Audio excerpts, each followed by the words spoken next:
আসসালামু আলাইকুম প্রিয় আইনের শিক্ষার্থীবৃন্দ। আজ আমরা আলোচনা করব আমাদের ফৌজদারি আদালতের শ্রেণী বিভাগ নিয়ে।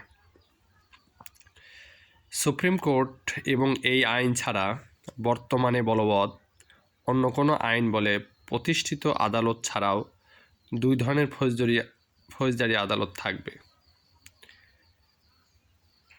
একটা হচ্ছে দায়রা আদালত সমূহ ও ম্যাজিস্ট্রেট আদালত সমূহ।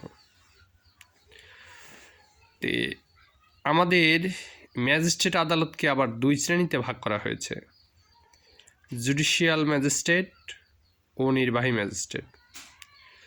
জুডিশিয়াল ম্যাজিস্ট্রেটকে আবার চার ভাগে ভাগ করা হয়েছে।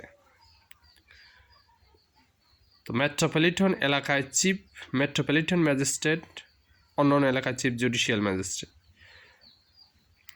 তারপরে 2 নম্বর হচ্ছে প্রথম শ্রেণীর ম্যাজিস্ট্রেট, এটাকে যদি মহানগর এলাকায় মেট্রোপলিটন ম্যাজিস্ট্রেট হিসেবে আখ্যায়িত হবে।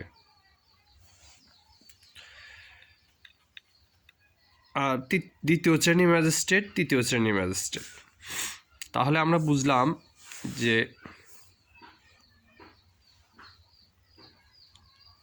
আমাদের এই ফৌজদারি আদালত হচ্ছে দুই ভাগে, দায়রা আদালত, ম্যাজিস্ট্রেট আদালত।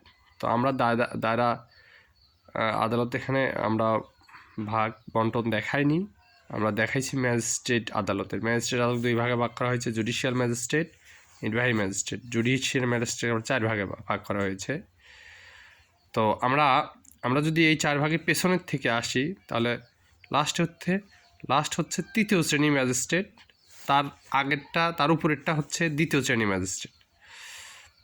তারপরে আমাদের তার উপরেরটা হচ্ছে প্রথম শ্রেণীর ম্যাজিস্ট্রেট। তো প্রথম শ্রেণীর ম্যাজিস্ট্রেটকে যদি মহানগর এলাকায় হয়, প্রথম শ্রেণীর ম্যাজিস্ট্রেটের মহানগর এলাকাকে বলা হয় মেট্রোপলিটন ম্যাজিস্ট্রেট হিসেবে আখ্যায়িত হবে। আর 1 নম্বর যেটা, সেটা হলো মেট্রোপলিটন এলাকায় চিফ মেট্রোপলিটন ম্যাজিস্ট্রেট, অন্য এলাকায় চিফ জুডিশিয়াল ম্যাজিস্ট্রেট। তাহলে চিফ মেট্রোপলিটন দ্বিতীয় শ্রেণীর, তৃতীয় শ্রেণীর।